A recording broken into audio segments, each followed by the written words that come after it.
What's going on, cooking fans? And welcome back to another episode of Then We Eat, a brand new YouTube channel designed to showcase our family favorite recipes. On today's episode, we're going to be making chocolate raspberry ice cream.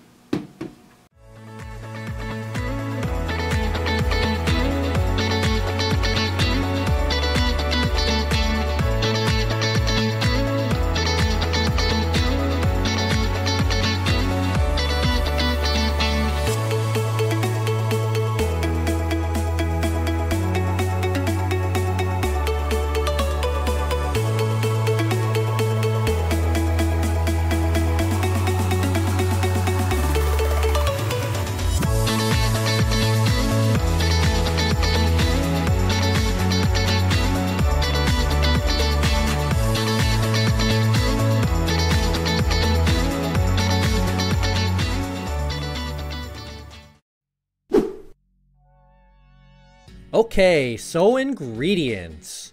Don't worry, the ingredients list will be in the description box below, but they're nice and simple. We have 3 cups of 35% heavy whipping cream. You need to make sure it's the heavy stuff, it works a lot better for this. You also need 1.3 cups of sugar, 10.5 tablespoons of cocoa. A helpful tip, it's a lot easier to make this recipe if you put the cocoa in the bowl instead of on the counter.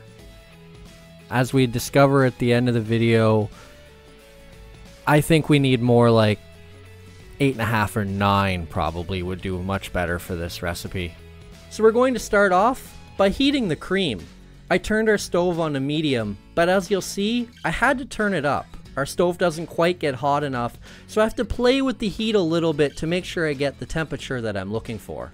Then you add the sugar and the cocoa. As you can see, I made a mess again, and that's a bit of a theme throughout this video. So it's very important for me and anybody else that makes a big mess to keep a wet cloth close by. So then you mix up the cocoa mixture. As you can see, I had a bit of trouble getting it to mix together.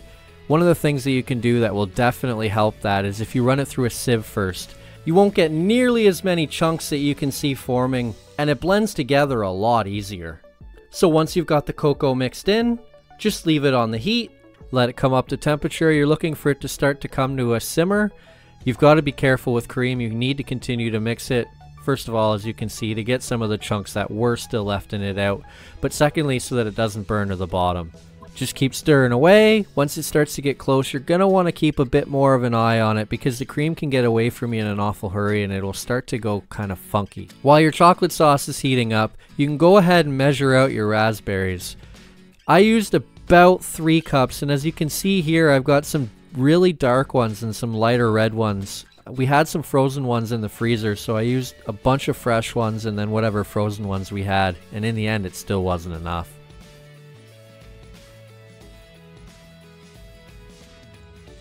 Then you're going to add those raspberries to your hot chocolate mixture.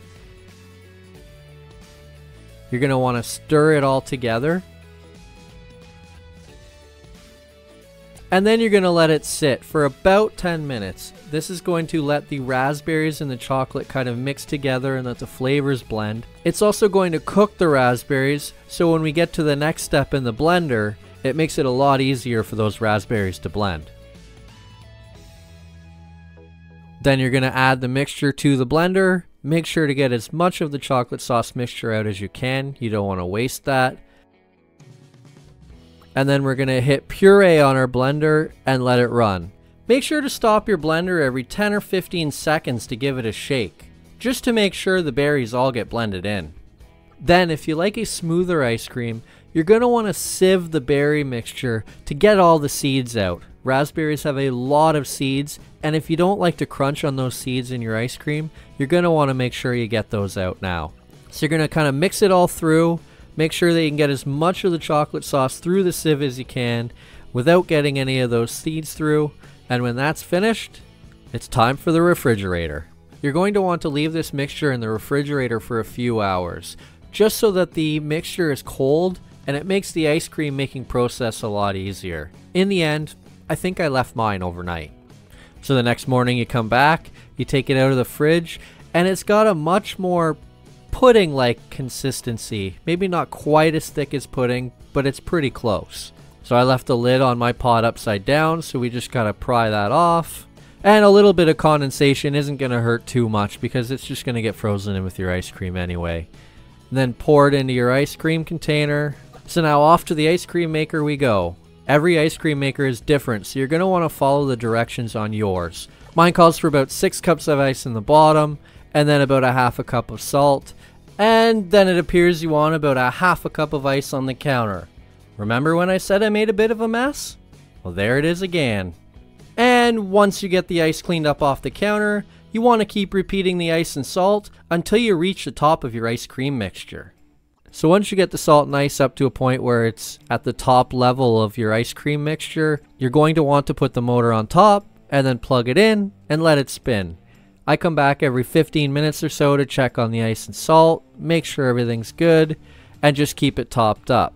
After about a half an hour or an hour, I think mine was about 45 minutes, you should be good. So take the motor off, take your lid off, and then you pull out your paddle, as you can see on the side if my arm wasn't in the way. It's a decent consistency. There you go, genius. About time you took your arm out of the way. So as you can see, it's a pretty nice consistency, more like soft serve ice cream, so you're going to want to put it in the freezer, get as much of the stuff off the paddle as you can and whatever you can't. For all the kids out there, now is the time to start licking the ice cream off the paddle. I won't show you that. And then you take it out of the ice cream container. And then into the freezer it goes. Again, I left mine overnight. 7-8 hours seems like about the right amount of time to get the right consistency that you're looking for. Okay, we're back. The ice cream's been sitting overnight. It's got nice and hard in that time. So let's give it a test and see how things go.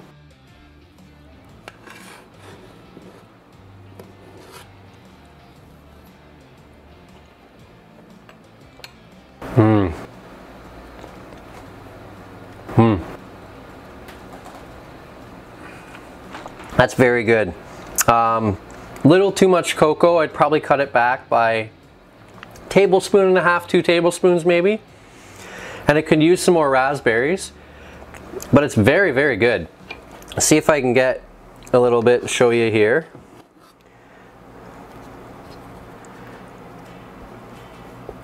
It's starting to melt a little. It's been sitting on the counter for a few minutes.